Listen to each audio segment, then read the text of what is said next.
Welcome to my class. We are doing Unit 6. We are doing cost. We finished with the total and now we're going to do averages in the cost in the short run. So there are three types of averages.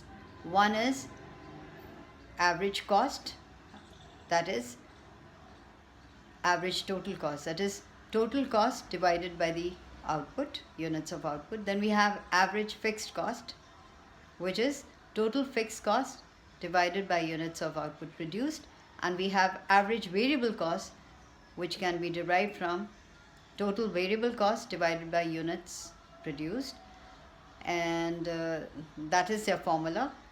And we find that average cost is U-shaped and average fixed cost is a rectangular hyperbola, and the average variable cost is a U shape. So this is how it goes. So in this, after this, we are going to do the first one, which is known as the average cost or the average total cost. So you've seen the shapes. So here we are going to do the average cost curve, which is U-shaped. So have a look at the table, and we are going to do the average cost or the average total cost. Now what is it?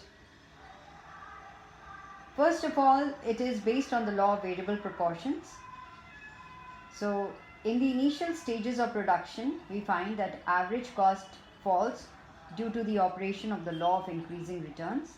Then after a certain level of output, law of diminishing returns begins to operate, which causes average cost to increase. So you can see in the table that how average cost initially, how is it falling? Average cost, see, it falls up till and then how it starts increasing. So I think 7.2 is the lowest, and from there again it picks up and it goes to 10, and so you can see the table how it's worked out. So that is what is average total cost. So it is a U shape, and let me see if I've drawn. Yes, it is this. You can see it over here. Based on the data given in the table, I have not plotted it. I've just shown you how it is. Now it's your work, homework for today, that you take the table, take a screenshot, you can plot it, and you'll find that the average cost curve is like a U shape. And why so? As we said, that initially it falls because of the law, or because of the operation of the law of increasing returns, which means it keeps on falling. The rate, the per unit keeps falling, the cost, till when the optimum combination is reached. After that, the diseconomies set in or come in, and the level of diminishing returns begin for one or the other reasons, as we've talked about in my earlier class. You can see that. And then after a certain level of output, here I put as, say, the lowest is R. From there itself, then the costs start rising.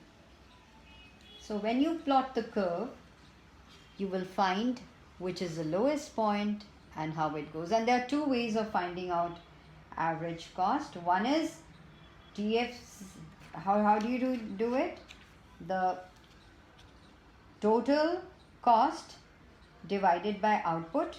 That's how you get average total cost, or average. It's also known as average cost. Or first work out the average fixed cost and the average variable cost. If you work them out, then you have to just sum them up, and what you get is average cost. So I think this has been shown here. You can see this.